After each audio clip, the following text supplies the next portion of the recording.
In today's sessions, we're going to be continuing our discussion of both Layer 2 and Layer 3 connectivity of the ACI.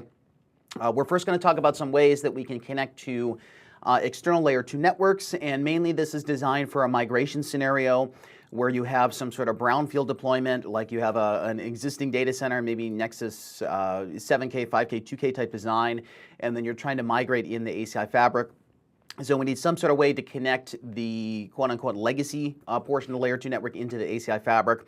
And we'll see that there's multiple ways to accomplish that. Ultimately, both of them are going to solve the same goal, which is getting Layer 2 connectivity between the different networks. But the policy implementation is going to be different between them. And really the decision here of how you do this connection is going to be based on whether you want to do enforcement of a policy from the legacy portion of the network into the ACI fabric. Okay, now the way that this is described from the documentation point of view is they call these two different designs extending the endpoint group or the EPG out of the ACI fabric versus extending the bridge domain out of the ACI fabric. Now from a documentation point of view, there's two documents I want to reference here. One of them is Layer 2 to Layer 3 connections of ACI to the outside world, and then the other one is Layer 3 transit routing. Both of these together talk about using the ACI leaf switches as the border routers or the border switches to connect to the external Layer 2 network or to connect to the external Layer 3 network. So before we look at the configuration, let's take a look at the specific documents that I am talking about. And these I'm just going to Google, which is ACI connecting to external Layer 2 networks. Okay, it's this one here, connecting application centric infrastructure to outside Layer 2 and Layer 3 networks. Okay, so Layer 3 we'll talk about in a little bit in terms of how OSPF routing, how BGP routing works. So it's going to be the same type of logic as you would see on any other routing platform. But of course, the implementation details are going to be different. And the other thing this document talks about, like I mentioned, is the Layer 2 connection. Okay, so in this case, it says in addition to Layer 3 connections, a network designer may need to extend the Layer 2 domain beyond the ACI. For example, this could be that you have Nexus 7K, ASR 9K, whatever, that's providing Layer 2 connection to a remote site. Okay, so the idea being is that the ACI is not the greenfield implementation, so you're not building the network 100% from scratch. You have some existing applications in there, and then you're trying to migrate them into the ACI fabric. Now, ultimately, what is really going to be the difference between these two implementations is based on this diagram here, the use case of extending the endpoint group to the outside network versus extending the bridge domain. Now, in the first example, we can see here that we have the ACI fabric, so we have the APIC controller, we have the spines up at top, and then we have the leafs that are connected down to our applications. Okay, like in this case, we have a bare metal host. In this case, we have some hypervisor hosts that are running virtual machines. And notice here that we have a virtual machine that is part of the inside of the fabric. So this is basically directly connected physically to the ACI leafs. But then we also have some additional virtual machines that are connected to the quote-unquote legacy portion of the network. Like these are the Nexus 7Ks, and then they go down to whatever our server block is. Now, in this particular example, what they're doing is the device that is inside of the fabric. So in this case, it would be this virtual machine in the middle here. This is classified under endpoint group web. And at the same time, the devices in the outside are also classified in the same endpoint group web. And as we talked about previously, the difference between the policy enforcement within the endpoint group as opposed to between endpoint groups. The default behavior is that if you and I are in the same EPG, we can send traffic to each other without having to do any type of contract. So there's no filter that's being applied.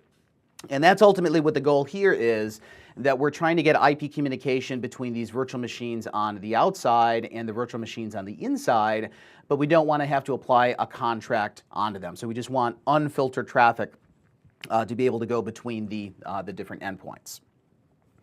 Okay, now with the second example, which they call extending the bridge domain out of the fabric. In this case, we have the virtual machines that are applied to the endpoint group app, and then we have some other virtual machines that are in the external EPG. But notice here that both the internal hosts and the external hosts are in the same subnet. Okay, so all of these virtual machines are in 100.1.1.0/24, and we're using the ACI leafs, essentially the Anycast gateway of the ACI leafs, as the default gateway for the servers. So we have them in the same subnet, the same broadcast domain essentially, because they're in the same bridge domain. But the difference here is that since they're in two different endpoint groups, we will require a contract in order to do the policy enforcement by default.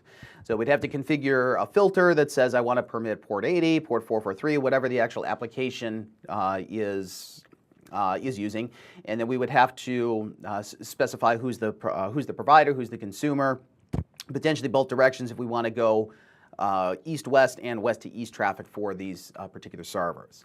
Now, we'll see from an implementation point of view, one of the other key differences between this second implementation, where we're extending the bridge domain out of the fabric, is that we're going to be using a different VLAN tag for the external endpoint groups, even though that they're going to be on the same subnet. And again, this is what is part of the learning curve with the ACI, that it's different from the traditional networking model where you normally have one subnet per VLAN, where it's kind of bad practice to do secondary addressing. But we saw in our previous examples here that the secondary addressing is inherent to the design of ACI. So you could have the case where we're all in bridge domain 100, but we're in different subnets, and we still have both layer 2 and layer 3 connectivity to each other. Because remember, we're doing the policy enforcement based on the endpoint group classification, as opposed to like what is the VLAN or what is the particular subnet that the devices belong to. So from a specific implementation detail point of view, what this design would imply is that we have to use two different VLAN tags for the devices on the inside versus the outside. So in the vast majority of cases from a practical implementation, you don't really need to use this second solution. This was originally designed for another feature that I don't believe they've implemented yet within this specific scope of what they were originally planning on, which is that it says, in the previous two sections, we explored how to provide layer 2 extension of the ACI fabric by extending the EPG or extending the bridge domain. But in both cases, traffic entering the ACI fabric with, okay, so both cases we're entering with VLAN tags. Okay, so point being is, again, the endpoint group classification. So when traffic comes in on the leaf, we're trying to figure out, does it belong to web servers, does it belong to database, whatever.